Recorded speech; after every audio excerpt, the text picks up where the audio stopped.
নমস্কাৰ। প্ৰথমে আপোনালোকৰ চেনেললৈ আমি শুভেচ্ছা জনাইছোঁ। আমাৰ শংকৰদেৱ শিশু নিকেতন ধৰমটোলে 2001 চনৰ 11 জানুৱাৰীৰ দিনাই মানে প্ৰতিষ্ঠা হৈছিল আৰু এতিয়া আজি আহি 25 বৰ্ষত ভৰি দিছেহি। বৰ্তমান আমি ৰূপালী জয়ন্তী বৰ্ষ পালন কৰিছোঁ আজিৰ পৰাই, আৰু এই ৰূপালী জয়ন্তী বৰ্ষৰ আমাৰ গোটেই বছৰজুৰি চলি থাকিব। আৰু ইয়াত আমি স্থানীয় সকলো লোকৰে সহায় সহযোগ আমি লাভ কৰিছোঁ, আৰু ভৱিষ্যতলৈ আমি গোটেই বছৰজোৰাত আমাৰ যিমানবিলাক কাৰ্যসূচী চলি থাকিব সকলোবিলাক যাতে আমাৰ জনসাধাৰণে সহায় সহযোগ কৰে তাৰ আমি আশা ৰাখিছোঁ। আৰু আজি যি কাৰ্যসূচী চলি আছে এই কাৰ্যসূচী আমাৰ সফলভাৱে ৰূপায়িত হৈ গৈছে। ইতিমধ্যে আমাৰ ছাত্ৰ ছাত্ৰীসকলৰ মাজত বিচিত্ৰ অনুষ্ঠান চলি আছে, কালচাৰেল অনুষ্ঠান চলি আছে, আৰু ইয়াৰ পিছতে আমাৰ এই কালচাৰেল প্ৰগ্ৰামৰ পিছতেই আজি অনুষ্ঠানৰ সমাপ্তি ঘটিব। আৰু ইয়াত আমাৰ স্থানীয় যিসকল লোকে অশেষ চেষ্টা কৰি এই বিদ্যালয়খন প্ৰতিষ্ঠা কৰি থৈ গ'ল, এইসকল লোকক আমি সুঁৱৰিছোঁ আজি শ্ৰদ্ধাৰে।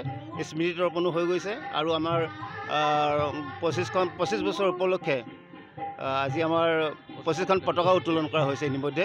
গতিকে ইয়াত আমাৰ স্থানীয় বিধায়ক তথা মন্ত্ৰী পীযুষ হাজৰিকাদেৱ আমাৰ মুখ্য পৃষ্ঠপোষক হিচাপে ৰাখিছোঁ, আৰু আমাৰ কাৰ্যকৰী কমিটিৰ সভাপতি আমাৰ দিগন্ত তকবি ডাঙৰীয়া আমাৰ মাজত আছে। আমি তেওঁলোকৰ অশেষ প্ৰচেষ্টাত আমি আজি আমাৰ কাৰ্যসূচীভাগ সফলভাৱে ৰূপায়িত কৰিবৰ কাৰণে আমি সক্ষম হৈছোঁ।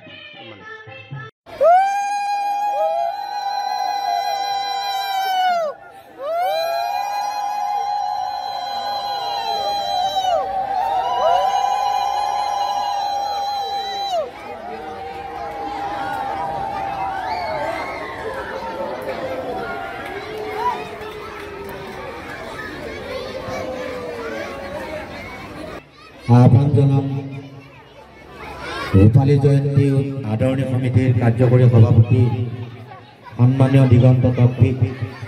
আমাৰ এই ৰূপালী জয়ন্তী বৰ্ষৰ এই নিকেতনখনৰ আজি মূল ধ্বজা।